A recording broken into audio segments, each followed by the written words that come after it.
gate opens at 6:04 in the morning. You step through it. No handcuffs, no escort, just you, a plastic bag of belongings, and a sky that feels too big. For the last 11 years, your world was 80 square feet. A steel bunk, a schedule you didn't choose, a door that locked from the outside. Now the door is behind you, and you don't know what to do with your hands. You stand at the bus stop outside the facility. The bag holds everything you own. A few letters, a photograph, faded at the edges. $42 in gate money, the state's idea of a fresh start. A woman walks past with a phone in her hand, talking to someone who isn't there. You flinch. You don't know what that device is. You don't know it's been 11 years since the world moved on without you. The bus arrives.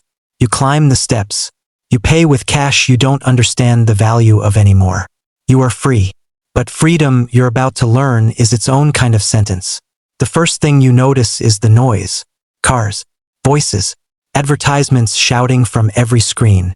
Inside, silence was rare, but it was a silence you understood.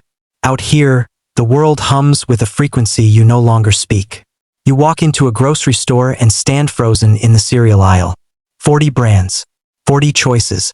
Inside, there was one tray, one meal. No decisions to make because none were allowed. Now every decision is yours, and that terrifies you more than prison ever did. You find a room above a laundromat.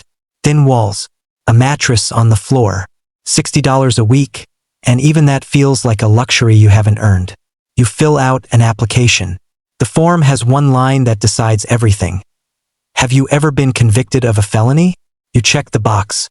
Yes. The manager doesn't call back. Neither does the next one, or the one after that. 70% of employers, studies show, will not call back an applicant who checks that box. It doesn't matter what you did the time for. It doesn't matter who you've become. The box speaks before you do. You learn the hidden rules of this new prison, the one with no bars. You cannot vote in some states. You cannot live in certain housing. You cannot sit in a room with your own children without a caseworker's permission.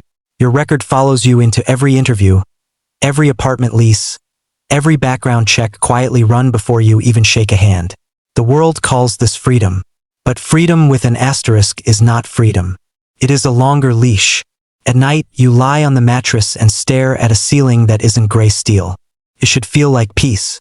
Instead, it feels like exposure. Inside, you always knew what came next. A count, a meal, a lockdown. Structure, even brutal structure, becomes its own kind of comfort. Now the day is a blank page, and blank pages are heavier than any sentence. 68% of people released from prison in the US are rearrested within 3 years.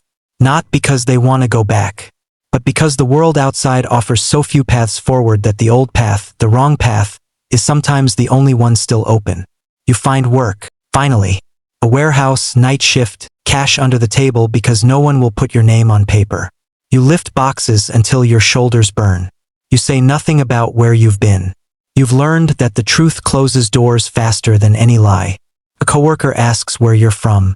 You give a version of your life with 11 years quietly missing. You've become fluent in silence. This is the hidden cost no one calculates. The years you must erase just to be seen as human again. You call your daughter on a phone you had to learn how to use. She was 6 when you left. She is 17 now. Her voice is a stranger's voice in a familiar shape. I'm out, you tell her. There's a pause on the line, long enough to hold 11 years inside it. I know, she says. Mom told me. You realize freedom didn't return what prison took. Time doesn't refund itself. The years are simply gone. And what's left is the work of rebuilding a relationship with someone who grew up entirely without you. Weeks pass, then months.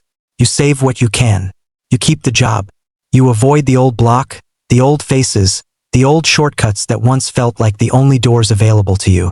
Some nights, the temptation is loud. A voice that says the fast way is still there, still waiting, still easier than another rejected application. You don't answer it. Not because it's easy, but because you've already paid once for a version of yourself you no longer want to be. A year after your release, you stand in a small apartment you signed the lease for yourself. No caseworker, no approval needed, just your name on a piece of paper that says the space is yours. It isn't much. A bed, a table, a window that looks out onto a parking lot. But it's more than 80 square feet.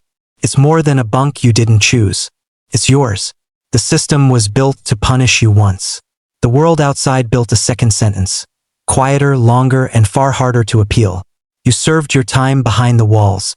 Now you serve a different kind of time, proving every single day that a person is not the worst thing they've ever done. A society is not measured by how it punishes the guilty. It is measured by whether it ever lets them come home.